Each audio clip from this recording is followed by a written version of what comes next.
கர்த்தருடைய பரிசுத்த நாமத்திற்கு மகிமை உண்டாவதாக. சுத்திகரிப்பின் இந்த 2ஆம் நாளின் மாலை வேளையிலும் கர்த்தர் நம்மை கொண்டு வந்திருக்கிறார்.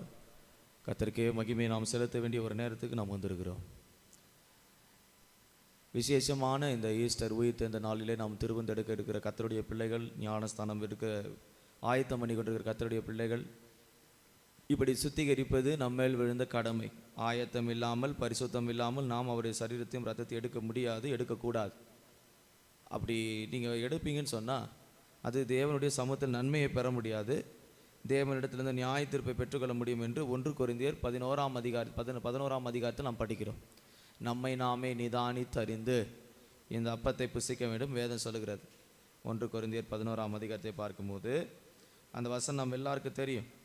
அங்கே என்ன சொல்லப்பட்டிருக்கிறது? 1 கொரிந்தியரின் புஸ்தகம் 11ஆம் அதிகாரம் 28ஆம் வசனம். எந்த மனுஷனும் தன்னைத்தானே சோதித்தறிந்து இந்த அப்பத்தில் புசித்து இந்த பாத்திரத்தில் பானம் பண்ண கடவன். எண்ணத்தினால் எனில் அபாத்திரமாய் போஜன பானம் பண்ணுகிறவன் கர்த்தருடைய சரீரம் இன்னதென்று நிதானித்து அறியாததினால் தனக்கு ஆக்கினை தீர்ப்பு வரும்படியாக போஜனம் பண்ணுகிறான். இது நிமித்தம் உங்களில் அநேகர் பலவீனரும் வியாதி உள்ளவர்களுமாய் இருக்கிறார்கள், அநேகர் நித்திரையும் அடைந்திருக்கிறார்கள். அது கீழே இருக்கிற வசனத்தை படிக்கும்போது, நம்மை நாமே நிதானித்தறிந்தால் நாம் நியாயம் தீர்க்கப்பட மாட்டோம் என்று சொல்லப்பட்டு 28 சோதித்தறிந்து 31 நிதானித்தறிந்து. சோதித்து அறிவது, நிதானித்தறிவது என்றதான 2 வார்த்தைகள் அங்கு உபயோகிக்கப்பட்டிருக்கிறது. சுத்திகரிப்பது என்பது நாம் யார் என்பதை சோதித்து பார்க்க வேண்டிய ஒரு இடம். சுத்திகரிப்பு என்பது நம் என்ன காரியங்களை செய்திருக்கிறோம், தேவனுடைய சமூகத்தில் திருவந்தெடுக்கிற கர்த்தருடைய பிள்ளைகள் என்னவெல்லாம் செய்து உட்கார்ந்து கொண்டிருக்கிறோம் நிதானிக்கிறதான ஒரு வேலை. அதுக்கு தான் இப்படிப்பட்ட சுத்திகரிப்பின் நேரங்களை கர்த்தர் நமக்கு தந்திருக்கிறார்.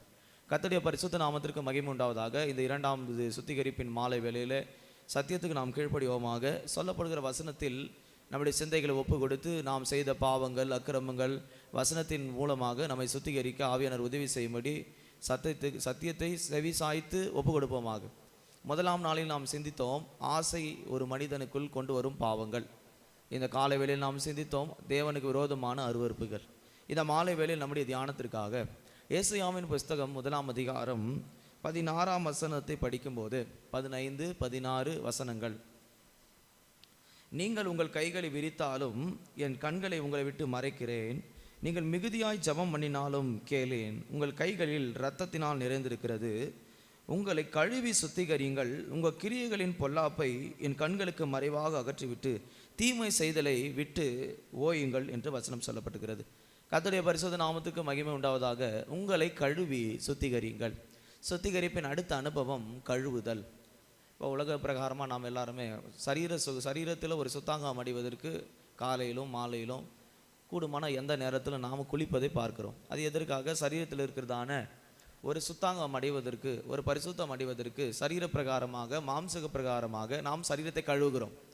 இது வெளி பிரகாரமான இருக்கிற அசுத்தங்களை, நம்மேல் இருக்கிறதான கரைகளை நீக்குவதற்கு நாம் கழுவுகிறதான ஒரு அனுபவம். ஆனால் உள்ளான மனுஷன் என்ற ஒரு மனுஷன் இருக்கிறான், அது ஆத்துமா என்று சொல்லப்படுகிறது. இந்த ஆத்துமாவில் ஒரு மனிதன் செய்ததான பாவங்கள், குற்றங்கள், குறைகள் அது வெளி பிரகாரமாக கழுவினால் போகாது. அதை நிதானித்து சோதித்து அறிந்து கழுவப்பட வேண்டும். அதற்கு தான் இப்படிப்பட்டதான ஒரு சுத்திகரிப்பின் கூட்டங்களை கர்த்தர் நமக்கு தந்திருக்கிறார்.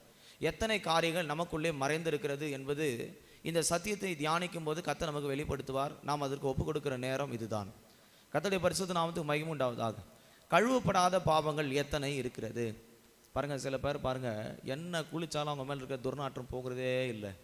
அது காரணம் என்னென்னா, சரியாக அவர்களை சுத்திகரிக்கிறது கழுவலை என்று தான் அதுக்கு அர்த்தம். உலக பிரகாரமான ஒரு சரீரத்தையே அப்படி சுத்திகரிக்கும் போது, உள்ளான மனுஷனை கூட நாம் சுத்திகரிப்பில் சரியில்லாமல் சுத்திகரிக்கும் போது அநேக பாவங்கள் நமக்குள்ளே அப்படியே இருக்கிறது, அது வெளியே போவதில்லை. அதனால் வசனம் சொல்லப்பட்டிருக்கிறது, நீங்கள் கைகளை விரித்து ஜெபித்தாலும் நான் உங்களுக்கு மறைந்திருக்கிறேன், மிகுதியாக ஜெபம் பண்ணுகிறீர்கள், நான் அது கேட்காமலே இருக்கிறேன். காரணம் என்ன? உங்களுக்குள் இருக்கிறதான பாவங்கள். கழுவப்படாத பாவங்கள் எத்தனை நமக்குள்ளே ஒளிந்திருக்கிறது என்று சிந்தித்து பாருங்கள். கழுவி ஒரு பாவத்தை ஆண்டவர் கழுவாரே, ஆனால் மறுபடி அந்த பாவத்துக்கு நம்மிடத்தில் இடம் இல்லை. அப்போ நீங்கள் யோசிங்க, இந்த 4 மாதத்தில் கழுவப்படாத பாவங்கள் மறுபடியும் விட முடியாமல் உங்களை பின்தொடர்ந்து போராடி கொண்டிருந்தால் அது கழுவப்படாத பாவங்கள். அதி நிமித்தம் நாம் தேவனுடைய சமூகத்தில் இரக்கத்தை பெறக்கூடாமல், ஆசீர்வாதங்களை பெறக்கூடாமல் எத்தனையோ ஜபங்கள் பண்ணியும் பதில் இல்லாமல் இருக்கிறோம். அப்போ சுத்திகரிப்பின் வேலையில் நீங்கள் இன்றைக்கி கழுவணும். ஆண்டவரே, இந்த காரியத்தை முழுவதுமாய் என்னை கழுவும். நீங்கள் கழுவுற அனுபவம் இல்லாவிட்டால் நாம் பரிசுத்த பார்க்க ஒரு பரிசுத்த ஜெய ஜீவத்துக்கு வந்துவிட முடியாது. அதனால தான் நீங்கள் இப்போ வேதத்தில் படிக்கும்போது இயேசு கிறிஸ்து திருவிருந்து கொடுக்கும்போது அவர்களுடைய கால்களை கழுவும்படி அவர்களை அழைத்தார். அவர் கால்களை அவர்களை அழைச்சி கால்களை கழுவும் போது பேதுரு சொல்கிறான், என் கால்களை மாத்திரமல்ல, என்னை முழுவதுமாய் கழுவும். இதை மத்தேயு புஸ்தகம் 27ஆம் அதிகாரத்துக்கு பார்க்கும்போது அந்த வசனம் அங்கே குறிப்பிடப்பட்டிருக்கிறது. மத்தேயு புஸ்தகம் 27ஆம் அதிகாரத்துக்கு நம்முடைய கவனத்தை திருப்பினால்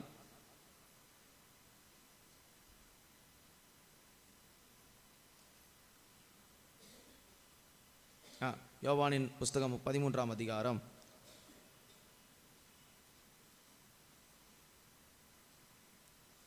8ஆம் வசனத்தில் படிக்கும்போது, படிங்க ஒருத்தர் 18.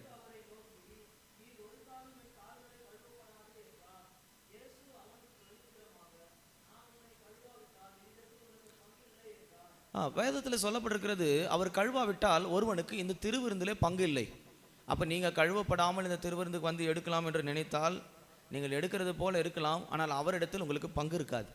இந்த சரீரத்தையும் ரத்தத்தை எடுக்கும் முன்பாக உங்களை அவர் கழுவ வேண்டும், உங்களை அவர் ஆராய்ந்து பார்க்க வேண்டும். படித்தோமே 1 கொரிந்தியர் 11 வசனம் சொல்லப்பட்டு சோதித்தறிந்து நிதானித்தறிந்து. அப்போ திருவிருந்து எடுக்கும் முன்பாகவே நம்மை அவர் கழுவுவதற்கு இடம் கொடுக்க வேண்டும். ஆண்டவரே, நீர் என்னை கழுவும். நம்மளால் கழுவ முடியாது, நம்முடைய பாவங்கள் என்னென்று நமக்கு தெரியாது, இதை விட முடியாத பாவங்கள் நாம் நினைக்கிறோம். ஆனால் ஆண்டுடைய சமூகத்தில் ஒப்பு கொடுக்கும்போது நம்மை முற்றிலுமாக அவர் கழுவுவதற்கு அவர் நீதியும் உண்மையுள்ளவருமாக இருக்கிறார். நாம் செய்ய வேண்டியது என்ன? ஆண்டவரே, இவைகள் இருக்கிறது, இது என்னை பின்தொடர்கிறது, இதிலிருந்து வெளியே வரக்கூடாமல் நான் சிக்கி இருக்கிறேன். இதை நாம் அறிக்கை செய்யும் போது ஆண்டவர் தம்முடைய கரத்தினாலே நம்மை கழுவுகிறார். சீசர்கள் கால்களை தொடுவதற்கு சீசர்கள் அங்கே அஞ்சுறாங்க. பேதுரு சொல்கிறா, நீர் போய் என் கால்களை கழுவலாமா, தொடலாமா? அதுக்கு ஆண்டவர் சொல்கிற, நான் உன்னை தொட்டு கழுவலைன்னா இந்த சரீரத்தை ரத்தத்தை எடுக்கும்போது உனக்கு பங்கு இல்லை. அப்போ நமக்கு ஒன்று தெரியணும், அவருடைய சரீரத்தை ரத்தத்தை எடுக்கும் முன்பாக அவருடைய கரங்களால் அவர் நம்மை கழுவுகிறார். இங்கே சுத்திகரிப்பில் வரும் முன்பாக ஆயத்தத்தில் கர்த்தர் ஒவ்வொருவரையும் கையை வச்சு கழுவிட்டு இருக்கிறார். உன் தலையில், சிந்தையில், கையில், காலில், ஒவ்வொரு அவயங்களில் நீங்கள் செய்த மாவங்கள் ரகசியமாகவோ துணிகரமாகவோ வெளியரங்கமாகவோ கண்களினாலோ இருதயத்தினாலோ சிந்தையினாலோ எவைகளை செய்திருந்தாலும் நாம் ஒப்புக்கொண்டு அறிக்கையிட்டு விட்டு விடுகிறேன் என்று அறிக்கை செய்யும் போது அவர் தம்முடைய கரத்தினாலே அதை ஒவ்வொன்றாக அழிக்கிறார். இன்றைக்கி நீங்கள் எத்தனை பாவங்கள் உள்ள மறைஞ்சிருக்குதுன்னு எனக்கு தெரியாது. மனுஷன் முகத்தை தான் பார்க்க முடியும், ஆனால் தேவன் உள்ளந்திரியங்களை ஆராய்ந்து அறிகிற தேவன். அப்போ உள்ள மறைஞ்சிருக்கிறது அவருக்கு தெரியும். நீங்கள் ஒவ்வொன்றா சொல்லும் போது சுத்திகரிப்பு நேரத்துங்களுக்கு கொடுக்கும்போது சரியாக சொல்லணும், ஆண்டவரே, இதெல்லாம் எனக்கு போராடுகிறது, இந்த பாவங்களை நான் எத்தனையோ வருஷம் விடணும்னு நினைக்கிறேன், இந்த கோபம் விட முடியல, இந்த எரிச்சலும் விட முடியல, இந்த விபசாரம், வேசித்தனம், பாவம், பொறாமை, அக்கிரமம், எத்தனையோ காரியங்கள் வேதம் சொல்லப்பட்டிருக்குது. அநீதி எல்லாம் பாவம். வேத சட்டத்துக்கு விரோதமாக இருக்கிற எல்லா பாவங்களும் எனக்குள்ளே வந்து போகுது. என்னால் பரிசுத்தமாக ஜீவிக்க முடியலை, உண்மை போல் வாழணும்னு நினைக்கிறேன், ஆனால் என்னால் முடியல. நான் நினைக்கிறேன், பேதுருக்கு ஏன் முதல்ல காலை கழுவுனாருன்னா அவன் தான் முதல்ல மறுதளித்து ஓட போகிறான். எல்லா சீசர்களும் இருந்தாங்க, ஆனால் ஏன் பேதுருவை கழுவினார்னா நான் நினைக்கிறேன், அந்த பேதுருவை கழுவப்படாவிட்டால் அவன் மறுபடியும் ஒரு பிரதான அப்போஸ்தலனாக மாறி இருக்க முடியாது. இந்த பேதுருவை கழுவினது போல நீங்கள் எவ்வளவு தேவனை மறுதளித்திருந்தாலும், மறந்திருந்தாலும், விட்டிருந்தாலும், சத்தியத்தை விட்டு தூரம் போயிருந்தாலும், அவருடைய அன்பினாலும் உங்களை இந்த இரவு வேளை கொண்டு வந்து அவர் தம்முடைய ரத்தத்தினாலே நம்மை கழுவி கொண்டிருக்கிறார். நீங்கள் புரியுதோ புரியலையோ, ஆனால் அவர் இங்கே கொண்டு வந்தது உங்களை கழுவுவதற்காக. எத்தனை சீசர்கள் மொத்தம் ஆண்டவரோடு கூட இருந்தாங்க? 12 பேர். ஆனால் யார் தான் அந்த கேள்வி கேட்டு ஆரம்பிக்கிறாங்கன்னா பேதுரு தான். நான் நினைக்கிறேன், அந்த பேதுருக்கு ஆண்டவர் சொன்னார், நீ என்னை மறுதளிப்பாயின் மட்டும் இல்லை, இந்த பேதுரை மறுபடியும் உருவாக்குறதுக்கு அவரே முச்சந்தலையிலேருந்து உள்ளங்கால் மட்டும் கழுவுறதுக்கு அவனை தொடரார். இன்றைக்கி உங்கள் ஒவ்வொருவரையும் நீங்கள் கழுவுவதற்கு ஒப்பு கொடுக்கும்போது உன் தலை, கை, கால், எலும்பு, நரம்பு, ரத்த நாளம், திசு, ஒவ்வொரு அவயங்கள், ஆவி, ஆத்மா, சரீரத்தில் எங்கே பாவம் ஒளிந்திருந்தாலும் அவருடைய காணிகள் பாய்ந்த கரம் அந்த இடத்தை சந்தித்து உங்களையும் உங்கள் அக்கிரமங்களையும் உங்கள் தலைமுறையில் இருக்கிற சாபங்களை அது சுத்திகரிக்க வல்லமுள்ளது. சங்கீதம் 51ஆம் சங்கீதம் 2ஆம் வசனத்துக்கு நம்முடைய கவனத்தை திருப்பும் போது சங்கீதக்காரன் இதையே சொல்லுவதாக நாம் அங்கே படிக்கிறோம். சங்கீதம் 51ஆம் சங்கீதம், என் அக்கிரமங்கள் நீங்க என்னை முற்றிலுமாய் கழுவி என் பாவமறை என்னை சுத்திகரியும். அக்கிரமங்கள் நீங்க என்னை கழுவும். அப்போ நீங்கள் சில நேரத்தில் சுத்திகரிக்கிறீங்க. எப்படி சுத்திகரிக்கிறாங்கன்னா கொஞ்சம் சுத்திகரிக்கிறாங்க, அப்புறம் திரும்ப போயிட்டு அதே பாவங்களை செய்கிறாங்க. ஏன்னா அந்த முழுவதுமாக கழுவப்பட விடலை. ஆனால் சங்கீதக்காரர் சொன்னால், என் அக்கிரமங்கள் நீங்க என்னை சுத்திகரியும், என் பாவங்கள் அற என்னை கழுவும். இன்னைக்கு நீங்கள் எப்படி கேட்கணும், ஆண்டவர் என் அக்கிரமங்கள் அற முற்றிலுமாய் அது வேரோடு அறுக்கப்படணும். பேதுரு சொல்றது போல என்னை முற்றிலுமாய் கழுவும். என் தலை, கை, காலு, எலும்பு, நரம்பு எங்கெல்லாம் மறைஞ்சிருக்குது, ஒளிஞ்சிருக்குதோ, வால வயதின் பாவம் எங்கே ஒளிந்திருக்கிறது? எலும்புகளுக்குள்ள ஒளிந்து. வால வயதில் நீங்கள் செய்த பாவம் உங்களை அறியாமலே எலும்புக்குள்ளே ஒளிந்திருக்குதுன்னு வேதம் சொல்லுகிறது. ஒரு வாலிப நாட்கள் நீங்கள் அறியாமையில் செய்திருக்கலாம், அது இன்னும் வாழ்க்கையில் உள்ளவே உட்காந்துருக்கும். திரும்ப திரும்ப உங்க கூட போராடும். அந்த வாலிபத்தில் செய்த பாவம் இதை செய்ய அன்னைக்கு செஞ்சு தூண்டும். அதை நீங்கள் கழுவுவதுக்கு ஒரு ஆயுதம் தான் அவருடைய கல்வாரி ரத்தத்தை தியானிப்பது, அறிக்கை செய்வது. இதை நாம் மனப்பூர்வமாய் ஒப்பு கொடுக்கும் போது, நம்ம ஆயத்தம் ஆகும்போது எப்படி பேதுருவை சந்தித்து அவர் கழுவினாரோ, இந்த இரவு வேளையில் வந்திருக்கிறதான உங்கள் ஒவ்வொருவரையும் உங்களை முழுவதுமாய் அவர் பாவங்கள் அற, அக்கிரமங்கள் அற உங்களை முற்றிலுமாய் கழுவி சுத்திகரிப்பார். நமக்குள்ள ஒரு மெய் மனசாட்சியோடு, ஒரு முழு பரிசுத்த சிந்தையோடு நாம் இந்த அப்பத்தையும் இந்த ரத்தத்தையும் பானம் பண்ண முடியும். பேதுரு பரிசுத்தவானா அப்படின்னு கேட்டால் இல்லை. இல்லை சீசர்கள் பரிசுத்தவான்களானா இல்லை. ஆனால் அவர்களை பரிசுத்தப்படுத்தி ஆயத்தத்தோடு போஜனம் பண்ணுறதுக்கு கொண்டு போகிறார். அவர் கழுவி தான் உள்ளே கொண்டு போகிறார். இப்போ நாம் உலக பிரகாரமாக சில சபைகளில் கை கால்களை கழுவுறதை பார்க்குறோம். இது அதுக்கு ஒரு நிழலாட்டமான காரியம். சில சபைகளில் அது ஒழுங்குக்கரமாக செய்யணும்னு செய்கிறாங்க, தப்பு கிடையாது. நாம் அதை ஆவிக்குரிய பிரகாரமாக சிந்திக்கும் போது கால்கள் என்பது நடக்கை அல்லது ஜீவியம் என்று எடுத்துக்கொள்வோம். ஒரு கர்த்தருடைய பிள்ளைகள் நடக்கை ஜீவியம் பரிசுத்தமாக்கப்பட வேண்டுமானால் அது அவர்களால் கழுவப்படுகிறது அல்ல, அவர்களுக்காக வெளியேறப்பட்ட ரத்தத்தை சிந்தின கிறிஸ்து இயேசுவின் ரத்தத்தால் கழுவப்படுகிறது. நீங்கள் என்ன போராடி இப்போ பார்த்தீங்களா, ஏசியா 1 15 வசனத்தில் கைகளை விரித்து ஜெபித்தாலும் என்ன சொன்னாலும் உங்களால் வெளியே வர முடியாது. நீங்கள் வெளியே வர்றதுக்கு ஒரே இடம் அவர் கழுவுவதுக்கு இடம் கொடுக்கணும். எப்போ கழுவுறதுக்கு இடம் கொடுக்க முடியும்? தேவ சமூகத்தில் காத்திருந்து இப்படி சுத்திகரிப்பின் நேரத்தில் சொல்லி அறிக்கை செய்து என்னை கழுவும், இந்த காரியத்தை நான் இப்போ பொறுத்து இந்த காரியத்தில் போராடிக்கிட்டு இருக்கிறேன், எனக்கு வெளியே கொண்டு வரும். இப்படி நாம் சொல்லும்போது கர்த்தர் நம்ம வெளியே கொண்டு வர. ஏன்னா ஒரு பாவம் ஒரு மனிதனை அவ்வளோ சீக்கிரம் விடுறது இல்லை. அதனால தான் நம்ம சில அறிக்கையை செய்கிறோம், சில அறிக்கையை செய்கிறதே இல்லை. பாருங்கள், சிலது நம்ம வெளியரங்கமாக சொல்லிடுறோம், கர்த்தர் அதை எடுத்து போட்டுறாரு. ஆனால் சிலது நம்ம சொல்லவே மாட்டோம். அதனால் என்ன பண்ணுது, திரும்ப நம்ம வாழ்க்கையில் அது போராட ஆரம்பிக்குது. அதான் சங்கீதக்காரன் தெளிவாக சொல்கிறான், அக்கிரமங்கள் அற என்னை கழுவும், பாவங்கள் நீங்கள் என்னை சுத்திகரியும். முற்றிலுமாவது இன்னைக்கு எடுங்க ஆண்டவரே. நீங்கள் இந்த அறிக்கைக்கு அப்புறம் சொல்ல வேண்டியது, இதற்கு அப்புறம் அந்த பாவமோ அந்த எண்ணமோ அந்த சுபாவமோ அற என்னை கழுவி அதை வேரோடு எடுத்து போடுங்க ஆண்டவரே. இனி நான் உமக்காக வாழத்தக்க ஜீவியம் எனக்கு வேண்டும் என்பதை சொல்லணும். ஏன்னா யோவான் 8ஆம் அதிகாரத்தில் படிக்கும்போது அங்கே சொல்லப்பட்டுகிறது, பாவம் ஒரு மனுஷனை அடிமையாக்குகிறது. 8ஆம் அதிகாரத்தின் 34 36 வசனங்கள் படிக்கும்போது, பாவம் செய்கிறவன் எவனும் பாவத்துக்கு அடிமையாக இருக்கிறான் என்று மெய்யாகவே உங்களுக்கு சொல்லுகிறேன். ஒரு மனுஷன் பாவம் செய்யும் போது அந்த பாவத்துக்கு அடிமையாகிறான். குடிகாரரை பாருங்க, தெரிந்து குடிக்கிறது இல்லை, ஆனால் அந்த குடி அந்த வாழ்க்கையை அடிமைப்படுத்துதல் கொண்டு போகிறது. ஒரு கர்த்தருடைய பிள்ளைகளை அடிமைப்படுத்தும் வல்லமைகளுக்கு இடம் கொடுக்க கூடாது. நீங்கள் அடிமைப்படுத்துகிற இடத்துக்கு கொடுத்துருக்கீங்களா?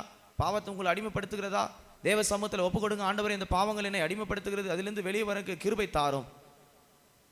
கோபத்தை விடணும்னு தான் நினைக்கிறோம், ஆனால் உங்களை மீறி தானே கோபம் அடிமைப்படுத்துது. எண்ணங்களில் சரியாக இருக்கணும்னு தான் நினைக்கிறோம், உங்களை மீறி எண்ணத்தில் அடிமைப்படுத்துது. அப்போ நீங்கள் எங்கே அடிமையாக இருக்கிறீங்கன்னா, எண்ணங்களுக்கு அடிமையாக இருக்கிறீர்கள், இல்லை சுபாவங்களுக்கு அடிமையாக இருக்கிறீர்கள், அல்லது தீய பழக்கவங்களுக்கு அடிமையாக இருக்கிறீர்கள். வெளியே வர முடியுதா? நாம் நினைக்கிறது என்ன நல்ல சிந்தை தான். அதனால தான் அடிக்கடிக்கு நான் சொல்கிறது உண்டு. ரோமர் 7 சொல்லப்பட்டிருக்கிறது, நான் விரும்பாததை செய்ய எனக்குள்ள இருக்கிற பாவமே என்னை தூண்டி விடுகிறது, எனக்குள்ள இருக்கிற மனதின் பிரமாணம் என்னோடு கூட இந்த ஆவியின் பிரமாணத்துக்கு விரோதமாக போராடுகிறது. நிர்பந்தமான மனிதன் நான், யார் இந்த மரண சரீரத்தில் என்னை விடுதலையாக்க கூடும் என்று ரோமர் 7ஆம் அதிகாரத்தில் நாம் படிக்கிற அந்த வசனங்கள் சொல்லப்பட்டிருக்கிறது. நாம் விரும்பாததை, நாம் நினைக்காததை, நாம் செய்யக்கூடாதுன்னு சொல்வதை, நமக்குள்ளே இருந்து போராடி ஒரு வல்லமை நம்மை பாவம் செய்யும்படி தூண்டுகிறதே, அதுதான் பாவத்தின் அடிமைத்தனம்.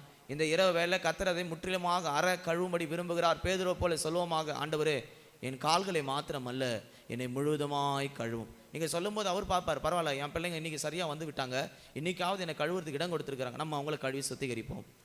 இன்றைக்கி நீங்கள் இடம் கொடுப்பீங்களா? இந்த காரியங்களை நான் மறுபடியும் போராடுது, ஆண்டவரே இது கழுவப்படவே முடியலை அப்படி நீங்கள் சிந்தித்திருக்கலாம். கர்த்தர் அதை கழுவ முடியும். அதனால தான் நீங்கள் வேதத்தில் படிக்கும்போது ஒவ்வொரு மனிதனை கர்த்தர் சந்தித்து அவர்களை கழுவி சுத்திகரிச்சிருக்கிறார். யோவானின் புஸ்தகம் 13ஆம் அதிகாரத்தை பார்க்கும்போது பிலாத்து கூட தன் கைகளை கழுவினதாக நாம் வேதத்தில் படிக்கிறோம்.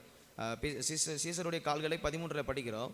மத்திய 27ஆம் அதிகாரத்தை நாம் கவனிக்கும் போது, கலகம் அதிகமானதினாலே பிலாத்து தண்ணீரை அள்ளி தன் கைகளை கழுவினான், இரத்தப்பழி என் மேல் வரக்கூடாது என்று சொல்லி செய்ததாக நாம் அங்கே படிக்கிறோம். 24 25 வசனங்கள் படிக்கும்போது 27 25 24 25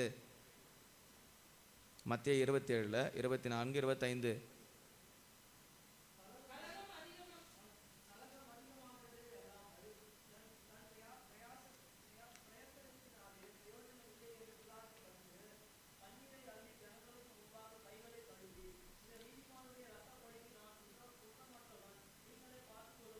நீதிமானுடைய குற்றப்பழிக்கு நான் பாத்திரன் அல்ல என்று சொல்லி, அவன் நீதிமானுடைய இரத்தப்பழிக்கு குற்றமற்றவன் என்று சொல்லி இரத்தப்பழிக்காக தன் கைகளை கழுவினான். இரத்தப்பழிக்கு காரணம் என்ன? இன்றைக்கி அநேகருடைய வாழ்க்கையினுடைய முடிவுக்கு நீங்கள் காரணமாக இருந்திருக்கலாம். ஒரு சிலருடைய வாழ்க்கையில் நீங்கள் போராட்டங்களுக்கு காரணமாக இருக்கலாம். ஒருவேளை நீங்கள் கையை காட்டுறது நிமித்தம் ஒரு சில குடும்பங்களில் பிரச்சனை உண்டாயிருக்கலாம். இது எல்லாம் இரத்தப்பழிக்கு சம்பந்தமாக இருக்கிறது.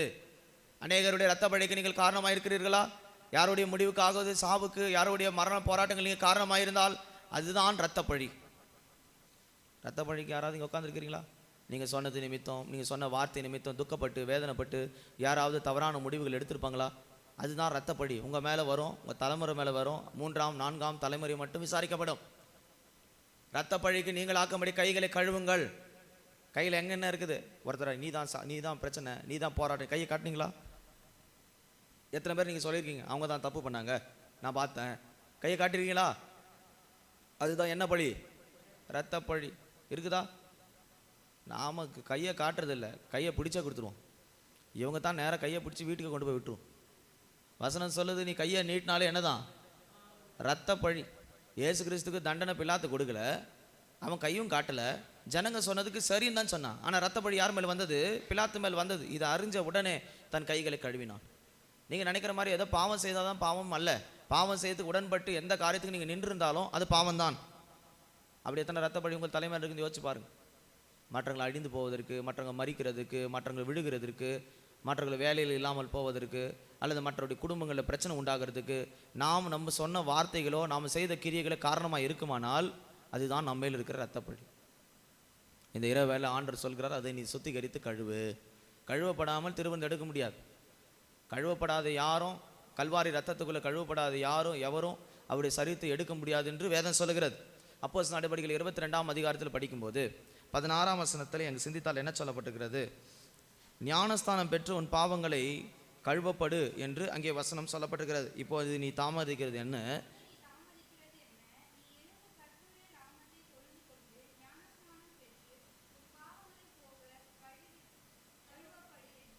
இது யாருக்கு சொல்லப்பட்டது?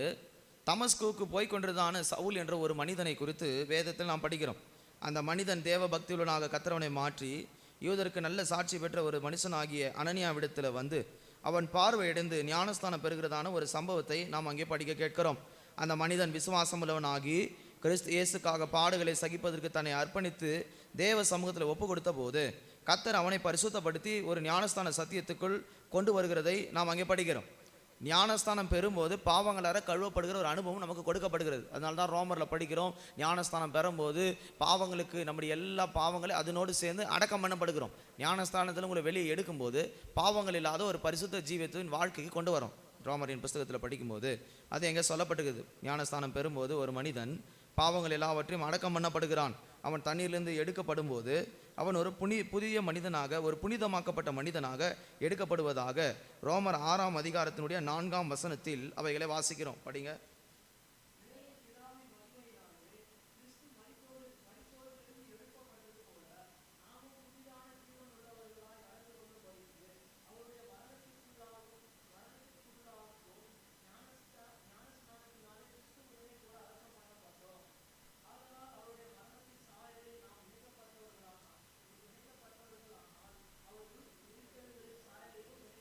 ஞானஸ்தானம் என்பது ஒரு மனிதனை முழுவதுமாக பாவத்தை அடக்கம் செய்து உள்ளே அனுப்புகிறதான ஒரு இடம் ஞானஸ்தானம். அதனால தான் இங்கே சொல்லப்பட்டிருக்குது அப்போஸ்தலர் நடவடிக்கைகள், பாவங்கள் போக்க கழுவப்படு. தண்ணீரில் முழுக்கும் போது, இப்போ நீங்கள் உலக பிரகாரமாக குளிக்கிறது எப்படி குளிப்பீங்க? தண்ணியை ஊற்றுறீங்க, கழுவுறீங்க, சுத்திகரிக்கிறீங்க, திரும்ப வரீங்க, திரும்ப அதே பாவம் வருது. அதே போல தான் ஒரு மனுஷன் எத்தனையோ பாவங்கள் இருக்கலாம், ஆனால் மரணத்துக்கு ஏதுவான பாவங்கள் அவனை ஆண்டு கொண்டிருக்கிறது. அது அவனால் சுத்திகரிக்க முடியவில்லை, அவனால் கழுவப்பட முடியவில்லை. அதுக்கு ஒரு அனுபவத்தை வேதம் சொல்கிறது, அதுதான் ஞானஸ்தானம். ஞானஸ்தானம் எடுக்கும்போது என்ன நடக்கிறது?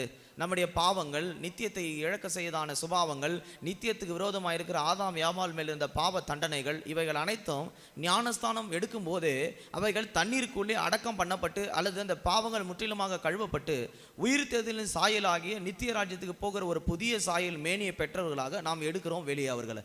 அப்போ ஞானஸ்தானத்தில் ஒரு மனிதன் முழுவதுமாக கழுவப்படுகிறான். ஆனால் கழுவப்பட்டது மறுபடியும் சொல்கிறது போல் அது எங்கே போகுதுன்னா சேற்றுக்கு போகிறது இருக்கிறது. பாருங்கள், ஞானஸ்தானம் பெற்ற பிறகு கூட நம்ம எத்தனை காரியங்களை திரும்ப திரும்ப விட முடியாமல் அங்கேயே போயிட்டுருக்கிறோம். ஞானஸ்தானம் பெறும்போது இனி நான் தண்ணி அடிக்க மாட்டேன், இனி விபச்சாரம் பண்ண மாட்டேன், இனி பொய் பேச மாட்டேன், இனி எந்த காரியத்தையும் செய்ய மாட்டேன்னு தான் வாக்குமூலம் கொடுக்குறாங்க. அதில் வாக்குமூலத்தை கேட்கும் போது என்ன கேட்குறோம்? சத்தியத்தின்படி நிற்பீங்களா, விசுவாசத்தின்படி நிற்பீங்களா, சபைக்கு சரியாக வருவீங்களா, திருவிருந்து சரியாக எடுப்பீங்களா, எந்த துன்பம் இன்பம் வந்தாலும் நீ எடுக்கிற எந்த சபையில் ஞானஸ்தானம் எடுக்கிற அந்த சபையில் நீ தரித்து நிற்பியா, இதெல்லாம் சொல்லித்தான் அறிக்கை கேட்டுத்தான் விசுவாசிக்கிறியா செய்வீங்களான்னு வாக்குமூலத்தை கேட்டுத்தான் உங்களை தண்ணிக்குள்ளே இறக்கி உங்களை தேவசமத்தில் ஒப்பு கொடுத்து பிதாகுமாரன் பரிசுத்த ஆவிகளை ஞானஸ்தானம் கொடுக்குறாங்க. ஆனால் ஞானஸ்தானம் பெற்றவங்களை எல்லாரும் அதே அனுபவத்தில் இருக்கிறாங்களா அப்படின்றது தான் பெரிய கேள்வி. கழுவப்பட்டது திரும்ப எங்கே போகக்கூடாது? பின்னிலைமைக்கு போய் சேற்றுக்கு போகக்கூடாது. நாய் தான் கக்கினதை தின்னும், இதை நாம் வேதத்தில் படிக்கிறோம். பின்மாற்ற ஆவிகளுக்கு நாம் இடம் கொடுக்கக்கூடாது. வேதம் அதை நமக்கு சொல்லுகிறது. நீங்கள் வசனத்தில் படிக்கும்போது 2 பேதுரு வசனத்தில் வாசிக்கும் போது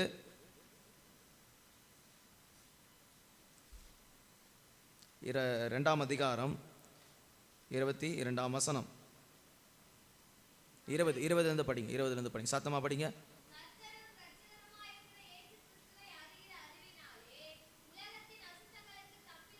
உலகத்துக்கு அசுத்தத்துக்கு தப்பினவர்கள் மறுபடியும் அவைகளை சிக்கிக்கொண்டு ஜெயிக்கப்பட்டால்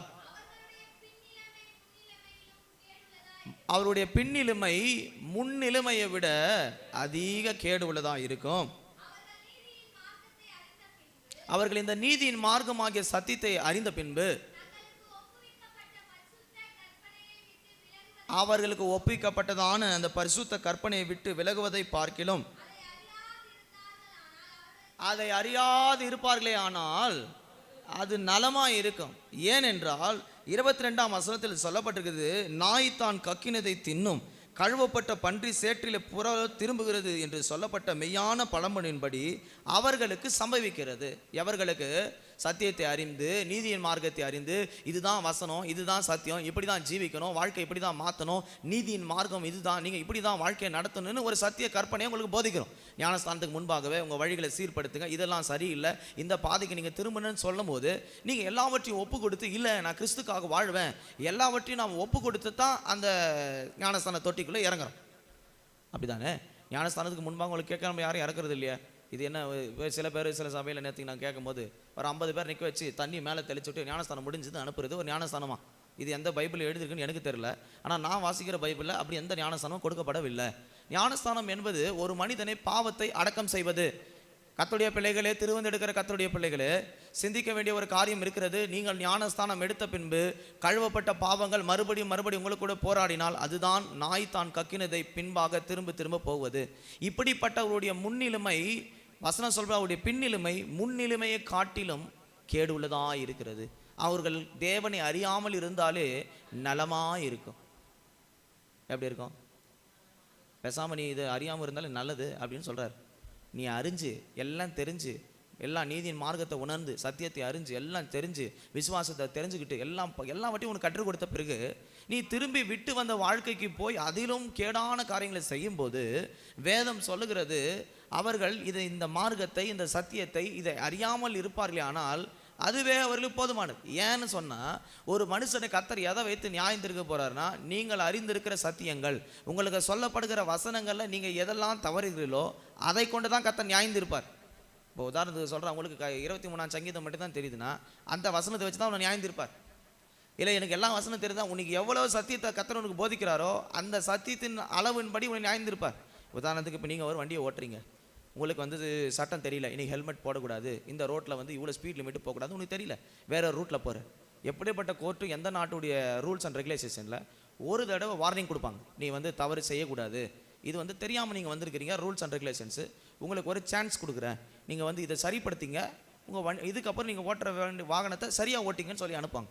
அதே போல தான் ஆண்டவரும் ஒரு வாய்ப்பை, அறியாமை உள்ள காலங்கள் நீங்கள் காணாதவைகளை போல் இருந்தீர்கள், ஆனால் ரட்சிக்கப்பட்ட பின்பு மனம் திரும்பும்படியாக அவர் நம்ம கட்டளையிட்டிருக்கிறார். ரட்சிக்கப்பட முடியாதபடி கழுவப்படாத பாவங்களில் உழன்று சேற்றுக்குள் இருந்திருக்கலாம். ஆனால் ரட்சிக்கப்பட்டு ஞானஸ்தானம் பெற்ற பிறகு நாம் கழுவப்பட்ட பாவங்களை மறுபடியும் செய்வோமே, ஆனால் அதுக்கு வசனம் சொல்லப்படுகிறது, அவருடைய முன்னிலைமை பார்க்கலாம் பின்னிலைமை கேடு உள்ளதாய் முடியும். இருக்கிறோமா? ஆண்டவர் சொல்லியும் சத்தியம் தெரிஞ்சோம் நீதிய மார்க்கத்தை தெரிஞ்சோம் கழுவப்படாமல் இருக்கிறோமா? அதனால தான் சங்கீதக்காரன் தெளிவாக சொல்ல, என் அக்கிரமங்கள் நீங்க என்னை கழுவும், என் பாவங்கள் அற என்னை சுத்திகரியும். நீங்கள் தேவ சமூகத்தில் இன்றைக்கி ஒப்பு கொடுங்க, ஆண்டவர் என்னை முற்றிலுமாய் கழுவும், டாப் டு பாட்டம், என் தலை கை கால் எலும்பு நரம்பு ஆத்துமா சரீரம் எங்கெல்லாம் ஒளிஞ்சிருக்கு எனக்கு தெரியல, டோட்டலாக என்னை கழுவிருங்க. ஒரு டோட்டல் ஸ்கேனு. உலகத்தில் சொல்ல பாருங்க மாஸ்டர் செக்அப். இப்போ நீங்கள் உட்காந்து செக் பண்ணுற நேரம், ஒவ்வொரு அவயங்களில் எங்கெல்லாம் ஒளிஞ்சிருக்குன்னு அவயங்களை செக் பண்ணி தேவ சமூகத்தில் ஒப்பு கொடுத்து, தேவனே அது முற்றிலுமாக எனக்கு கழுவுன்ற ஒரு இடம். இது நம்மளால் முடியுமானா முடியாது, அதுக்கு ஒரு வல்லமை வேணும். பேதுரு அதான் சொல்கிறான், என்னால் முடியல, நீங்கள் என்ன கழுவும். அந்த கழுவுவதனால தான் மறுதளிப்புன்னு சொன்ன பேதுருவை மறுபடியும் கொண்டு வந்து பிரதான அப்போஸ்தலன் நிறுத்துறார். நாம் சத்தியத்துக்கு கீழ்ப்படிய முடியாது, நம்ம சத்தியத்தின்படி ஜீவிக்க முடியாது, ஏன்னா மாம்சத்தில் இருக்கிறோம். ஆனால் அவருடைய கிருபையும் சத்தியமும் அவருடைய வல்லமையும் அபிஷேகம் நமக்குள்ள வரும்போது அதில் நிற்பதற்கு, கழுவதற்கு, வாழ்வதற்கு ஒரு கிருபையின் பலத்தை தருகிறார். வெளிப்படுத்தல் புஸ்தகம் 7ஆம் அதிகாரத்துக்கு நம்முடைய கவனத்தை திருப்பும் போது அங்கே என்ன சொல்லப்பட்டிருக்கிறது? வெளிப்படுத்தல் புஸ்தகம் 7ஆம் அதிகாரத்தை சிந்திப்போமானால் அங்கே என்ன சொல்லப்பட்டிருக்கிறது? வெளிப்படுத்தல் புஸ்தகம் 7ஆம் அதிகாரம் 14ஆம் வசனத்தை வாசிக்கும் போது,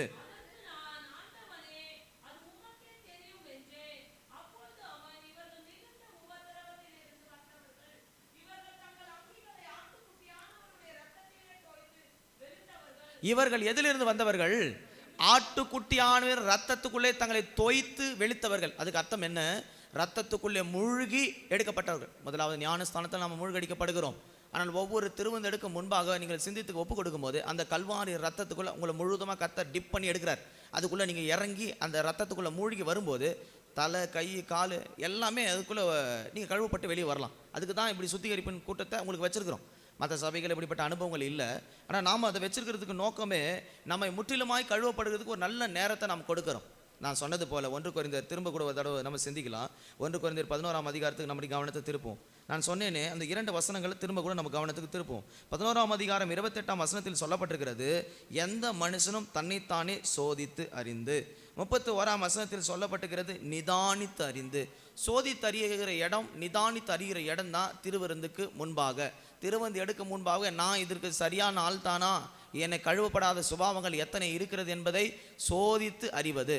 இன்னும் உங்களுக்கு விளக்கமாக சொல்லணும்னா, சோதித்து அறிகிறதுனா என்ன? எங்கே மறைஞ்சிருக்குது, எது ஒளிஞ்சிருக்குது, எது திரும்ப திரும்ப எனக்குள்ளே போராடுகிறன்றதை சோதிக்கிற நேரம். இரண்டாவது நிதானித்து அறிவது. நிதானித்து அறிவதுனா என்ன? சில காரியங்கள் நம்ம மறந்துருக்கலாம், செய்திருப்போம், நம்முடைய சிந்தைக்கு வராமல் இருக்கலாம். அது என்னன்றது ஆண்டவர்கிட்ட கேட்டு அதை நான் வெளியரங்கமாக சொல்கிறேன், அறிக்கை செய்கிறேன், என்னை விட்டு அதை விட்டு எடுங்க ஆண்டவரேன்னு சொல்வது. அதனால தான் நீதிமொழிகள் 28 சொல்லப்பட்டுகிறது, தன் பாவத்தை மூடி மறைக்கிறவன் எவனும் வாழ்வடைய மாட்டான், அதை அறிக்கையிட்டு விட்டு விடுகிறவன் எவனும் அவன் தேவனிடத்தில் இரக்கம் பெறுகிறான்.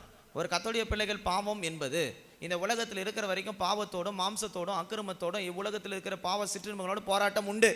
இதை ஜெயிக்கிற அனுபவத்தை தான் கல்வாரி ரத்தத்தில் நமக்கு அதிகாரத்தை கத்த நமக்கு தந்திருக்கிறார். பாவத்தை கழுவுகிறதுக்கு ஒரு அதிகாரம் அறிக்கையிடுதல், சுத்திகரித்து. நம்ம சுத்திகரிப்பிலிருந்து கல்வாரி அன்புக்குள் வரும்போது நாம் பரிசுத்தர்களும் பூரணர்களாக மாற்றப்படுகிறோம். முதலாவது அறிக்கை, இரண்டாவது சுத்திகரிப்பு, மெய் மனசாட்சியோடு இனி அந்த வாழ்க்கை வாழ மாட்டேன் என்று வெளியே வருவது. இப்படி வெளியே வந்த பிறகுதான ஒரு பரிசுத்த வாழ்க்கை. இந்த 4 கட்டத்தில் நம்ம வாழ்க்கை நடத்தணும். முதலாவது நாம் என்ன செஞ்சுருக்குன்னு சோதித்து நிதானித்து அறிக்கை செய்யணும். ரெண்டாவது முற்றிலுமாக கழுவுவதற்கு இடம் கொடுக்கணும். இவைகளிலிருந்து என்னை வேரோடு எடுங்க, ஒரு புதிய மனிதனாக மாற்றுங்க. அறிக்கைக்கு பின்பாக இந்த காரியத்தெல்லாம் எனக்குள்ள வரக்கூடாது, அதை நான் விட்டு ஒரு பரிசுத்தமான வாழ்க்கை வாழ்வேன்ற 2வது கட்டம். 3வது கட்டம், இந்த சத்தியத்தை நிலைத்து நான் வாழ்வதற்கு ஒரு பரிசுத்த கிருபை. 3 அனுபவங்களை அப்படியே நீங்கள் ஜீவித்தை நடத்தும் போது வாழ்க்கை பரிசுத்தமாக, மனவாட்டியாக, மகிமையாக மாற்ற முடியும். நீங்கள் நமக்குள்ளே எத்தனை காரியங்கள் அப்படி ஒளிஞ்சிருக்குன்னு சிந்தித்து பாருங்கள். பிரியமானவர்களே, ஞானஸ்தானம் எடுத்து இத்தனை ஆண்டுகள் ஆகியும் விட முடியாத பாவங்கள் எத்தனை? கணவனாக இருக்கலாம், மனைவியாக இருக்கலாம், முதிர்ச்சி அடைஞ்சிருக்கலாம், பழைய விசுவாசியாக இருக்கலாம், புதிய விசுவாசியாக இருக்கலாம், இல்லை ஞானஸ்தானம் எடுக்க போகலாக இருக்கலாம். ஆனால் நீ கழுவப்படாமல், நீங்கள் இந்த சத்தியத்துக்கு கீழ்ப்படியாமல், ஞானஸ்தானத்தை பெறாமல், ஒருவேளை ஞானஸ்தானம் பெற்றோம் திருவிருந்து எடுப்பீர்களானால் இந்த திருவிருந்து மூலமாக நன்மையை பெறுவதற்கு பதிலாக நியாய தீர்ப்பை நாம் பெற வேண்டி இருக்கிறது. இதை நான் சொல்லலை, 1 கொரிந்தியர் 11ஆம் அதிகாரத்தில் சொல்லப்பட்டிருக்கிறது. நம்மை நாமே நிதானித்து அறிந்தால் நாம் நியாயம் தீர்க்கப்பட மாட்டோம். ஒருவேளை நிதானித்து அறியாமல் இதில் கையை வைப்போமே ஆனால் நாம் நியாயம் தீர்க்கப்படுவோம். அது கர்த்தராலே உண்டாகும் நியாய தீர்ப்பு. அதனால தான் பல திருவிருந்து எடுத்த பிறகு குடும்பங்களில் பிரச்சனை, சண்டை, வியாதி, போராட்டம், சாபம், தரித்திரம், ஏதாவது ஒரு போராட்டங்கள் உள்ள வருகிறது. கொடுக்கிறவர்களாக இருந்தாலும் எடுக்கிறவர்களாக இருந்தாலும் இதை நிதானித்து சோதித்த பின்பு இதிலே பங்கு பெற வேண்டும் என்று வேதம் நமக்கு கற்றுத்தருகிறது. பிரியமானவர்களே, நம்ம கழுவப்படாத சிந்தைகள் எத்தனை நமக்குள்ள இருக்குது சிந்தித்து பாருங்கள். எத்தனை வசனம் உங்களுக்கு கொடுத்தோம், இதிலிருந்து நான் வராமல் திரும்ப திரும்ப நம்ம படித்தோமே, பேதுருவில் படித்தோமே, கழுவப்பட்ட பன்றி மறுபடியும் எங்கே ஓடுகிறது போல. அது எத்தனை தடவை கழுவினாலும் அந்த புத்தி எங்கே போகுதுன்னா சேர்த்துக்கு தான். ஆண்டவரும் வசனத்தை சொல்கிறாரு, உணர்த்துறார், இது பாவம், இது அக்கிரமம், இது நீ செய்யக்கூடாது, நீ கழுவப்பட்டவன், நீ நீதி மார்க்கத்துக்கு உடையவன், உன் மார்க்கம் வேற, உன் வழி வேற, ஒரு பரிசுத்த பாதைக்கு நான் அழைத்திருக்கேன்னு ஆண்டவருக்கு உணர்த்துறார். சத்தியத்தின்படி உணர்த்துகிறார், சபையில் உங்களுக்கு போதிக்கிறார், வசனம் உங்களுக்கு தெரியும். ஆனால் நீதியின் மார்க்கத்தை அறிந்த பின்பு முன்னிலைமை காட்டிலும் பின்னிலைமை அதிக கேடு உள்ளாக்குறபடி பரவாயில்ல, கர்த்தர் நம்ம கழுவிடுவாரு, நீ பொய்யா ஒரு மனதில் ஒரு காரியத்தை வைத்துக்கிட்டு செஞ்சதையே திரும்ப திரும்ப செய்யும் போது அது கழுவப்பட முடியாது. யோசிச்சு பாருங்க, அப்படி கழுவப்படாமல் நம்ம எத்தனை பாவங்கள் உள்ள வச்சிருக்கிறோம், லோட் பண்ணியிருக்கிறோம். நான் சொன்னேனே, குளிச்ச பிறகு கூட சில மேலே என்னென்ன வரும்னா அந்த ஸ்மெல்லு வரும். அவன் போயிட்டு திரும்ப சொரிஞ்சிக்கிட்டு உட்காந்துருப்பாங்க. ஏன்னா என்ன பண்ணலன்னா அவங்க சரியாக கழுவப்படலை. சரீர பிரகாரமாகவே ஒரு கழுவுதல் சரியில்லாமல் ஒரு மனுஷன் போகும்போது அவனுக்கு எத்தனை உடம்புல உபாதைகள் வருது. ஆனால் ஆவிக்குரிய வாழ்க்கையில் வந்த பிறகு ஆத்மாவுக்குள்ள எத்தனை விதமான அழுக்குகள் ஒட்டிக்கிட்டு இருக்குது. நீங்கள் என்ன செய்வீங்க? சிம்பிளாக வருவீங்க, கழுவுங்கன்னு சொன்ன உடனே ஆண்டவரின் பாவங்களை மன்னியும், என் அக்கிரமங்களை மன்னியும், எல்லாம் மன்னிச்சிட்டிங்க, சரி நான் திருவந்து எடுக்கிறேன். இது இல்லை கழுவுறது. இது நீ சோப் போட்டு சும்மா அப்படி தண்ணிக்குள்ளே முழுகி போகிற கதை. எங்கே பிரச்சனை அதை சொல்லு. எந்த இடத்துல நீ தவறி இருக்கிறீங்க அதை சொல்லுங்கள். எந்த காரியத்தில் தேவனுக்கு விரோதமான காரியத்தை நீங்கள் துணிகரமாக மறுபடி செய்கிறீங்க. அது எந்த பாவமாக இருக்கலாம், எவ்வளோ பெரிய அளவாக இருக்கலாம், கொலையாக இருக்கலாம், கொலையை மீறினதான உலகம் மன்னிக்க முடியாத பாவமாக இருக்கலாம். ஆனால் நீங்கள் ஒப்பு கொடுத்து அறிக்கை செய்யும்போது கர்த்தர் அதை கழுவி சுத்திகரிப்பதற்கு நீதி உண்மையுள்ளவருமாக இருக்கிறார். அதான் வசனம் நமக்கு சொல்லுகிறார், நாம் எல்லா பாவங்களும் அறிக்கையிட்டால் எல்லா அநியாயங்களும் நீக்கி நம்மை சுத்திகரிப்பதற்கு அவர் நீதியும் உண்மை உள்ளவர். வேத வசனத்தை நம்ம கவனிக்கும் போது அது நமக்கு சொல்லப்பட்டிருக்கிறது. நாம் சரியாக அறிக்கையிட்டணும். இங்கே வந்திருக்கிற ஒருவர் கூட கழுவப்படாமல் போயிடக்கூடாது. ஏன் இத்தனை மாதிரி ஒரு 3 வேலை வச்சு உங்களுக்கு சத்தியத்தை சொல்லி உணர்த்துறோம். நீங்கள் அறிக்கையிட்டு அவையிலிருந்து மனம் திரும்பி ஒரு புதிய அனுபவம் உள்ளவர்களாக மாறுவதற்கு தான். 1 யோவானின் புஸ்தகம் 1ஆம் அதிகாரம் 8-9 வசனங்களை படிக்கும்போது,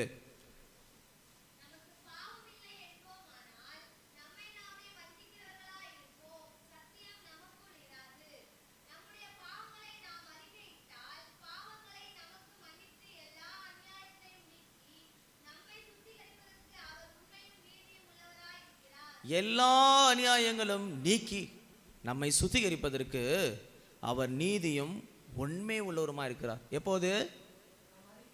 எப்போது? அங்க வசனம் சொல்லப்பட்டிருக்கிறது பாருங்க, நாம் அறிக்கையிட்டால் நமக்கு மன்னித்து எல்லா அநியாயங்களையும் நீக்கி. இது யாருக்கு சொல்லப்பட்டது? நமக்குள் பாவம் இல்லை என்போமானால். ரட்சிக்கப்பட்டு ஞானஸ்தானம் பிறகு என்ன சொல்றாங்க பல சபையில்? எதுக்கு சுத்திகரிப்பு கூட்டம்? அவர் தான் ஞானஸ்தானத்தில் கழுவிட்டாரு, அப்போ நம்ம எல்லாம் பரிசுத்தமாக்கிட்டுமே. நான் என்ன கேள்வி கேட்குறேன்? ஞானஸ்தானத்தில் பரிசுத்தமாக்குனது உண்மை, அடக்கம் பண்ணப்பட்டது உண்மை, வெளியே வரும்போது கிறிஸ்டின் சாயலானது உண்மை. ஆனால் வசனம் சொல்லுது, அதே கிறிஸ்டின் சாயலை பெற்றவர்கள் மறுபடியும் எங்கே போகிறார்கள்? சேற்றுக்கு போகிறார்கள். இப்போ நீங்கள் மனசாட்சி தொட்டு சொல்லுங்கள், ஞானஸ்தானம் பெற்றீங்களே, எந்த பாவம் நான் செய்யலை, நான் இயேசுவை போல தான் வாழ்கிறேன், அப்படிப்பட்ட அனுபவம் உள்ளவங்க கையை தூக்கம் பார்க்கலாம். சொல்லுங்கள், இருக்குதா? கோபம் இன்றைக்கி 10% இருக்குது. இன்றைக்கி இப்போ நீங்கள் கோபத்தை குறைச்சிருவீங்க. திருவந்து எடுக்கிறவங்க கோபம் டவுனில் இருக்கும், 10% இருக்கும். திங்கக்கிழமையிலேருந்து பாருங்கள், ஸ்பீக்கை அப்படியே பீக்கு கிளம்பும், 200,000 பீக்குக்கு போகும், மிஷினை தாண்டி போகும். சண்டை உள்ளே வரும், கெட்ட வார்த்தைகள் வரும், போராட்டங்கள் வரும், எல்லாம் வரும். எது வரைக்கும் இது அமைதியாக இருக்கும்னு அடக்கி வைப்பீங்கன்னா இந்த சுத்திகரிப்பு கூட்டம் முடிஞ்சு இந்த ஈஸ்டர் வரைக்கும் தான். அந்த சிறுவன் எடுத்த பிறகு பழைய குருடி எங்கே திறக்குது கதுவை? அதே இடம்தான். உண்மையாக தான் சொல்கிறேன். நான் சொல்கிற கசப்பாக இருக்குதா உங்களுக்கு? கசப்பாக இருக்கலாம், ஆனால் கசப்பாக இருந்தால் அதுதான் உண்மை. ஞானஸ்தானம் எடுத்தவங்க தவறு செய்கிறது இல்லையா? ஞானஸ்தானம் எடுத்தவர்கள் சத்தியத்தின்படி வாழ்வதற்காக தங்கள் அர்ப்பணித்தபடியே ஜீவிக்கிறார்களா? அதுதான் அவர்கள் முன்னிலைமை காட்டிலும் பின்னிலைமை கேடுள்ளதாய் மாறுறதுக்கு காரணம். ஏன் சாபம்? ஏன் ஜெபம் பண்ணால் பதில் வரல? அதனால தான் ஏசியா 1ஆம் அதிகாரம் 16வது வசனத்தில் நான் படித்தோமே, நீ கைகளை விரித்தாலும் ஜெபம் பண்ணினாலும் விண்ணப்பம் பண்ணினாலும் நீண்ட நேரம் ஜெபம் பண்ணினாலும் நான் அதுக்கு பதில் தரமாட்டேன். ஏன்? நீ கழுவப்படாமல் இருக்கிறாய், நீ கழுவப்பட வேண்டும். அதனால தான் பேதுரு ஒப்புக்கொள்கிறான், ஆண்டவர் என்னை நான் ஆண்டவர் சொல்கிற காலை மட்டும் கழுவுனா போதும். அவன் சொல்கிறான், இல்லை என் ஃபால்ட்டு தலையிலேருந்து கால் வரைக்கும் இருக்குது, கழுவுங்க. நாம் என்ன சொல்கிறோம்? ஒரு நாள் போதும் சுத்திகரிக்கிறதுக்கு, 10 செகண்ட்ஸ் போதும் சுத்திகரிக்கிறதுக்கு, 1 செகண்ட் போதும் சுத்திகரிக்கிறதுக்கு. எல்லாம் கரெக்டு தான். நீ எந்த அளவுகோல் இருக்குன்னு உனக்கு தெரியுமா? உபாசமே வேணாம், சுத்திகரிப்பு நேரம் முடியும் அப்படின்னு நீங்கள் தவறான ஒரு கணிப்பு போட்டிங்கன்னா அது மிகப்பெரிய தவறு. ஞானஸ்தானம் எடுத்தவர்கள், திருவந்து எடுக்க போகிறவர்கள் சிந்திக்க வேண்டியது, உபவாசத்தோடு அழுகையோடு புலம்பலோடு தேவ சமூகத்தில் ஒரு மெய் மனசாட்சியோடு அறிக்கை செய்து இதில் எடுக்க வேண்டியதான சரீரமும் ரத்தமும். இதில் அபாத்திரமாய் நாம் போஜனமானம் பண்ணினால் நம்ம எல்லாருக்கும் ஆக்கினை தீர்ப்பு உண்டு. கொடுக்கிறவனுக்கும் உண்டு, எடுக்கிறவனுக்கும் உண்டு. நான் எத்தனையோ பேர் பார்த்துருக்கிறேன், கொடுத்தவங்க அந்த வாரத்தில் தான் அவங்களுக்கு பலவீனம் போராட்டங்கள் வந்திருக்குது. நான் ஒவ்வொரு விசுவாசியும் சபையில் ஞானஸ்தானத்தை எடுத்து திருவந்து எடுக்கலாம் கவனிச்சுட்டு தான் வரேன். நீங்கள் கவனிக்கிறீங்களோ கவனிக்கலையோ, ஒரு திருவருந்துக்கு அப்புறம் உங்கள் வாழ்க்கையில் என்ன பிரச்சனை உள்ளே வருது, நான் வந்து ஒரு டெஸ்ட் எடுத்துகிட்டு இருக்கிறேன். வசனத்தின்படி நீங்கள் எப்படி இருக்கிறீங்க ஆராய்ந்து அனலைஸ் பண்ணிட்டு தான் வரேன். சரியான விதத்தில் சுத்திகரிக்காமல் நீங்கள் திருவிருந்து எடுப்பீங்கன்னு சொன்னால் பிரச்சனைகள் உள்ளே வர்றதை நீங்களே பார்க்கலாம். நன்மையை பெற வேண்டிய இடத்துல சாபமும் தீமையும் பின்தொடர்ந்து வருகிறது. சரியான விதத்தில் கழுவி சுத்திகரித்து நாம் அவருடைய ரத்தத்தை சரித்து எடுப்போமே ஆனால் மறுதளித்த பேதுருவை கூட அவர் பிரதான அப்போஸ்தலனாய் மாற்ற முடியும். நாம் எவ்வளோ பெரிய பாவிகளாக இருந்தாலும் இந்த சுத்திகரிப்பு, இந்த கழுவுதல் நாம் வந்து நிற்க வேண்டிய ஸ்தானத்துக்கு, பரிசுத்தத்துக்கு நேராக கொண்டு வந்து நிறுத்தும். அப்போ நாம் இன்றைக்கி இந்த இரவு வேளை சிந்திக்கிறோம், என்னை கழுவி சுத்திகரியும் ஆண்டவரே. எனக்குள்ளே இருக்குது ஊழியக்காரனாக, எனக்குள்ளே கழுவப்படாத எத்தனையோ காரியங்கள் மறுபடி போராடுகிறது. நான் பலிபீடத்தில் நிற்கிறேன், ஆனால் எனக்குள்ளே போராட்டம் இருக்குது. உட்காந்துருக்கிற உங்களுக்கும் போராட்டம் இருக்குது. பாவம் மனுஷன் நமக்குள்ளே போராடி கொண்டு இருப்பான். கலாத்தியர் 5 சொல்லப்பட்டது, மாம்சத்துக்கு விரோதமாக ஆவியும் ஆவிக்கு விரோதமாக மாம்சம் இச்சிக்கிறது. முடிவு பரிந்து இது நடக்கும். எது வரைக்கும்னா நீ பெட்டிக்குள்ளே போகிற வரைக்கும் இந்த போராட்டம் இருக்குது. இதை கழுவி சுத்திகரித்து ஜெயித்தால் ஒழிய நாம் நித்திய ராஜ்யத்தில் போக முடியாது. ஒருவேளை நீங்கள் பெட்டிக்குள்ளே வைக்கும் போது சொல்லலாம், இந்த அம்மா நல்ல போராட்டத்தை போராடினாங்க, எல்லாத்தையும் சுத்திகரிப்பு பரிசுத்தோடு வாழ்ந்தாங்க, பரிசுத்த மனவாடி நான் சொல்லி அனுப்புவேன், ப்ளஸ் பண்ணுவேன், பெட்டிக்குள்ளே வரும்போது உனக்கு நல்ல ஒரு ஒயிட் ட்ரெஸ்ஸை போட்டு அனுப்பிவிடுவேன். ஆனால் நீங்கள் போவீங்களான்னு சொன்னால் அது என்கிட்ட இல்லை. கர்த்தருடைய பரிசுத்த நாமத்துக்கு மகிமை உண்டாகட்டும். அதனால தான் அந்த கடைசி நேரத்தில் அந்த கல்லன் சொன்னான், நான் பாவி தான், ஆனால் நம்முடைய ராஜ்யம் வரும்போது என்னை நினைத்துக்கொள்ளும். ஒரு செகண்ட் தான், நல்ல வாய்ப்பு. இன்றைக்கி அந்த போல் உங்களுக்கு ஒரு நல்ல வாய்ப்பை கர்த்தர் தந்திருக்கார். கடைசி நேரம் தான், கடைசி இந்த 2வது கூட்டத்தின் முடிவு தான். ஆனால் உங்களுக்கு ஒரு நல்ல வாய்ப்பை கர்த்தர் கொடுத்துருக்கிறார். ஆண்டவரே, நம்முடைய ராஜ்யத்தை என்னை நினைத்துக்கொள்ளும், இந்த பாவியை நினைத்துக்கொள்ளும், நான் அறிந்த எத்தனையோ காரியங்கள் தவறி இருக்கிறேன், என்னை நினைத்துக்கொள்ளும். அவனுக்கு சொல்லப்பட்ட வசனம், இன்றைக்கு நீ என்னோடு கூட பரதேசில் இருப்பாய். நாம் சரியாக ஒரு செகண்டில் இடம் கொடுத்து மனதை தாழ்த்தி நான் இவ்வளவு தான் இருக்கிறேன்றதை நம்ம அவர்கிட்ட சொல்லும்போது அவரும் இறங்கி தம்முடைய அன்பினால் புறக்கணியாமல் நம்மை சுத்திகரித்து கொண்டு வந்து நிற்க வேண்டிய ஸ்தானத்துக்கு கொண்டு வருகிறார். நம்முடைய தேவன் கடினமான தேவன் அல்ல. நாம் இறுதியத்தை தாழ்த்தி ஒப்பு கொடுத்து அப்பா என்று நாம் கேட்கும்போது, நீ ஞானஸ்தானம் பெருக்கும் போதே புத்திர சுகாயத்தின் அவை பெற்றிருக்கிறாய். ஒருவேளை சில சந்தர்ப்பத்தின் பாவத்தின் நிமித்தம் நீ அந்த ஐக்கியத்தை, அந்த உறவை இழந்திருக்கலாம். ஆனால் இப்போ நீ மறுபடியும் புதுப்பிக்கிறதுக்கு சுத்திகரித்து கழுவின பின்பு அப்பா பிதாவே என்று நீ அவரிடத்தில் கேட்கும்போது அவர் மனம் இறங்கி ஒரு மகளை தன் மார்போடு சேர்த்துக்கொள்கிற தகப்பனை போல அவர் நம்மை தேடி வந்து சேர்த்துக்கொள்கிறவர். அதுதான் கெட்டகுமாரனுடைய வாழ்க்கையில் நடந்தது. பிள்ளை வருவதற்கு முன்பாகவே தகப்பன் எதிர்கொண்டு போய் அவனை கட்டி அணைத்து அவனை மறுபடியும் உடுத்தி மறுபடியும் அவனுக்கு எல்லாவற்றையும் செய்து விருந்து ஆயத்தம் பண்ணப்பட்டது. விருந்துக்கு போகணும்னா முதலாவது நீ கழுவப்பட வேண்டும். அந்த கெட்டகுமாரன் வந்தான், நீங்கள் பைபிள் படித்து பாருங்கள், லூக்கால் இருக்குது. கெட்டகுமாரன் வந்தான். அவன் வந்த உடனே அவனை பாவத்துக்கு என்ன தெரியுமா செய்தாங்க? அவனை முதல்ல சரீரத்தை குழப்பாட்டுங்க. ஏன்னா அவன் எங்கே வந்திருக்கிறான்? அப்பா வீட்டுக்கு வந்திருக்கிறான். சிறு விருந்து எடுக்க முன்பாக, ராஜ விருந்துக்கு முன்பாக, கர்த்தருடைய விருந்துக்கு முன்பாக கழுவப்படாமல் ஒழிய அந்த விருந்துக்குள் நாம் பிரவேசிக்க முடியாது. லூக்காவின் புஸ்தகத்தை படிக்கும்போது 15ஆம் அதிகாரத்தை சிந்திப்போமே ஆனால் ம்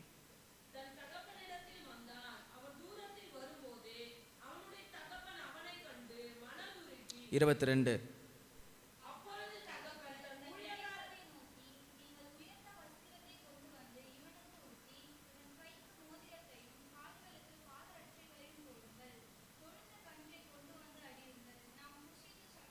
இப்போது இவனுக்கு ஒரு விருந்து ஆயத்தம் பண்ணப்பட்டிருக்கிறது. நமக்கு ஒரு கொளுத்த விருந்து, ஒரு பரிசுத்தமான விருந்து, பஸ்கா ஆட்டுக்குட்டியானவர் அடிக்கப்பட்ட விருந்து உண்டு. அதுதான் திருவிருந்து. இந்த திருவிருந்துக்கு முன்பாக உன் வஸ்திரம் கரைபட்டிருந்தால் அதை மாற்று, உன் நடக்கை கரைபட்டிருந்தால் அதை மாற்று. இது உன்னால் முடியாது, தகப்பனால் முடியும். தகப்பன் தான் அவனுக்கு புதிய வஸ்திரம் கொடுக்குறாரு, தகப்பன் தான் அவனுக்கு மோதிரத்தை போடுறாரு, தகப்பன் தான் அவனை முற்றிலுமாக மன்னித்து ஒரு புதிய ஸ்தானத்துக்கு வராரு. பன்றிகளோடு உட்கார்ந்துருந்தவன், பின்மாற்றத்துக்கு ஓடனவன், சத்தியத்தை அறிந்திருந்தவன், தகப்பன் அறிந்திருந்தவன், திருவிருந்து அறிந்திருந்தவன், எல்லாம் அறிந்திருந்தவன் தான் இந்த கெட்டகுமாரன். ஆனால் எல்லாவற்றையும் அறிந்த பின்பும் தூர தேசத்துக்கு போய் பாவம் செய்த போது பன்றிகளோடு உலாவி கொண்டிருந்து அதுகளோடு சேற்றிலே புரண்டு துன்மார்க்கமாய் ஜீவனம் பண்ணி பதரை போய் தேவை என்று சொல்லி ஆசைப்பட்டு காத்து கொண்டிருந்தான். எத்தனையோ காரியத்தை நாம் அப்படி அசுத்தங்களில் விழுந்து உலன்று கரைதிரைப்பட்டு பதரைக்கு ஒப்பான ஒரு ஆசைகள் இச்சைகளில் நாம் விழுந்திருக்கலாம். துன்மார்க்கத்துக்கு ஏதுவான சிந்தைகள் நமக்குள்ளே வந்திருக்கலாம். ஆனால் வேத வசனம் நமக்கு சொல்லப்பட்டிருக்கிற தகப்பன் உன்னை தேடி வந்திருக்கிறார். இந்த இரவேளை தகப்பனிடத்தில் உன்னை தாழ்த்தி ஒப்பு கொடுத்து என்னை கழுவும், என்னை சுத்திகரியும், பரத்துக்கு விரோதமாய் உமக்கு விரோதமாய் நான் பாவம் செய்தேன் என்றதான அறிக்கை சரியாக இருக்குமே ஆனால் தகப்பன் நம்மை மார்போடு அணைத்து நம்மை மறுபடியும் நம்முடைய ரட்சிப்பின் வஸ்திரங்களை புதிதாக மாற்றி நாம் பெற வேண்டியதான விசுவாசம், வைராக்கியம், வாஞ்சை, வல்லமை, கிருபைகளை தந்து அவருக்கேற்ற ஒரு ஸ்தானத்தில் பிள்ளையாக மறுபடி கொண்டு வருகிறார். இதுக்கு என்ன செய்யணும்? தகப்பனிடத்தில் ஒப்பு கொடுங்க. தகப்பன் உன்னை தேடி வந்திருக்கிறார். உனக்காக அடிக்கப்பட்ட தகப்பன் இயேசு என்னும் நாமம் உடையவர் இந்த இரவேளை உங்களை சந்தித்திருக்கிறார். நீங்கள் செய்ய வேண்டியது ஒரே காரியம்தான். இதுதான காரியங்கள் நான் கழுவப்படாமல் இருக்கிற ஆண்டவரே. சபைக்கு வரேன் தான், சத்தியத்தை கேட்கிறேன் தான், நீதிய மார்க்கத்தை அறிந்திருக்கிறேன் தான். ஆனால் என்னுடைய முன்னிலைமை காட்டில் என் பின்னிலைமை அதிக கேடுள்ளதாக இருக்கிறது. இந்த நீதியின் மார்க்கத்துக்கு என்னை தாழ்த்தி ஒப்பு கொடுக்கிறேன். சத்தியத்தின்படி வாழ எனக்கு மனமில்லாமல் எத்தனையோ காரியத்தில் சுயமாய் முடிவு எடுக்கிறேன். என்னால் வாழ முடியவில்லை, என்னால் சிந்திக்க முடியவில்லை. வெளிப்படுத்தல் 7:14 படி ரத்தத்தினால் என்னை தோய்த்து விடும் ஆண்டவரே. என்னை முற்றிலுமாக ரத்தத்துக்குள்ளே தோய்த்து என்னை கழுவும். என்னுடைய ஆவி ஆத்மா சரீரத்தை கழுவும். என்னை முற்றிலுமாக உம்மை போல மாற்றும். பேதுரு சொன்னான், என் கால்கள் மாத்திரமில்லை, என்னை முழுவதுமாய் கழுவ தாழ்த்தி ஒப்பு கொடுக்கிறேன். முழங்கால் படிட்டு தேவ சமூகத்தில் ஒரு 10 நிமிஷம் நல்ல நேரத்தை கர்த்தர் நமக்கு கொடுத்திருக்கிறார். ஆண்டவரே, என்னை கழுவுறதுக்கு நான் இடத்தை கொடுக்கிறேன், என்னை முற்றிலுமாய் கழுவும். ஒருவனுடைய முன்னிலைமை காட்டில் அவன் பின்னிலைமை அதிக கேடு உள்ளதாக மாறுவதற்கு கர்த்தர் சபையிலே உங்களை கொண்டு வரவில்லை. இங்கே வந்த பிறகு உங்கள் பின்னிலைமை ஆசீர்வதிக்கப்பட்டிருக்க வேண்டும். ஒருவேளை ரட்சிக்கப்படாத நாட்களில், ஞானஸ்தானம் பெறாத நாட்களில் நீங்கள் துன்மார்க்கமாய் ஜீவனம் பண்ணி தேவனிடத்தில் நியாயத்திற்கு பெற்றிருக்கலாம். ஆனால் கழுவப்படுகிற அனுபவத்துக்கு வரும்போது இனி நீங்கள் நன்மையும் ஆசீர்வாதம் கிருபையும் உங்களை தொடர வேண்டும். சங்கீதக்காரன் அதனால் தான் சொல்கிறான், நன்மையும் கிருபையும் என்னை தொடரும், நான் கர்த்தருடைய வீட்டிலே நீடித்த நாட்களாய் நிலைத்திருப்பேன். நன்மையும் கிருபையும் இன்னிலிருந்து உங்களுக்கு தொடர ஆரம்பிக்கட்டும். எல்லா தீமை சாபங்கள் எல்லாம் வெளியேறட்டும். ஒரு பரிசுத்தமான ஜெய ஜீவ செய்ய கர்த்தருக்கு ஒப்புக்கொடுப்போமாக. உங்கள் சத்தத்தை உயர்த்தி ஆண்டவருடைய சமூகத்தில் ஒப்புக்கொடுங்க. தகப்பனிடத்தில் சொல்லுங்க, ஆண்டவர்